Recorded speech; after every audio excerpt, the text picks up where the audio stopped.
Hey, what's up, guys? It's me, your Moving Biz CEO, your favorite CEO, Sean John.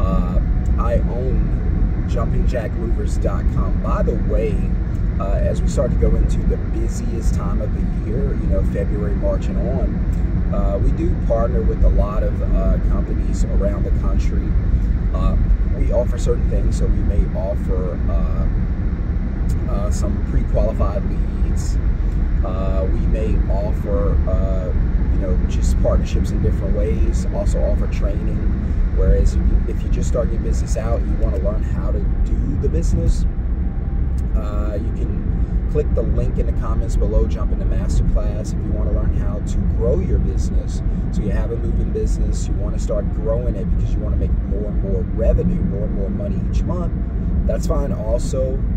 So what we do is teach you how to get more leads, right? And not just leads, but premium leads, qualified leads, right?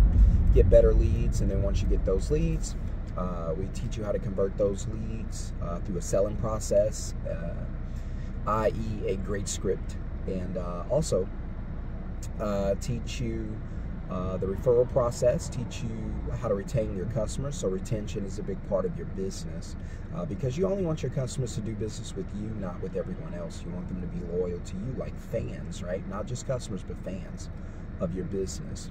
And so we teach you all those things, and then how to get the best reviews. I also teach you a little something about reviews that you might not know, because everyone online is pretty much a 5-star review company, right? And so the customers are very smart. And if you're 5-star, John's 4-star, Mary's 5-star, how do they choose? How do you separate yourself from the other businesses? How did they decide to reach out to you and not to anyone else? Because you guys pretty much all have the same profile. You all have pictures. You all have 5 stars. You all have stickers and badges. And what is it about your company, about your brand, that separates you from everyone else? Because in the industry of branding, advertising, you're gonna want to separate your business. And so I give you some tips on how to go about doing that. Also, how to go about getting a bunch of leads without necessarily having to spend hundreds or thousands of dollars each month from these big brands who are frankly too big for you, meaning that they have so much revenue coming in. Like, say for instance, Thumbtack. Thumbtack's such a big industry, such a big marketplace brand. They have so much revenue coming in from different places that it doesn't really matter how you feel about their brand. It doesn't really matter if you come or if you go.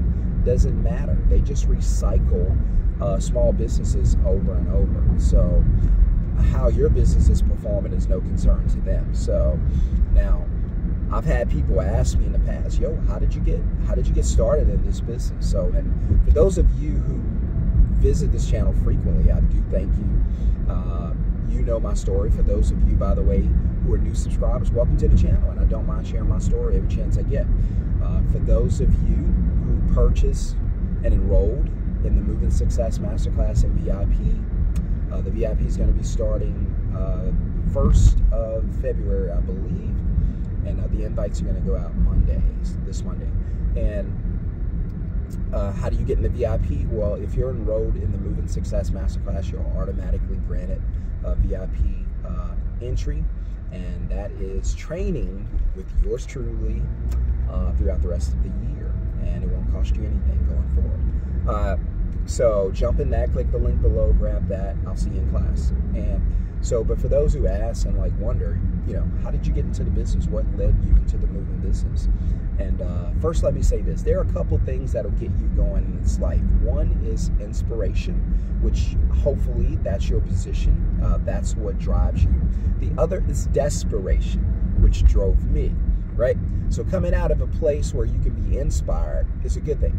Coming out of a place where you're desperate, not always a good thing. So I was desperate coming out of the situation I was in. I was in a situation that I knew I needed change, right? There's no way I could continue down this path. Something had to give, like we say, right?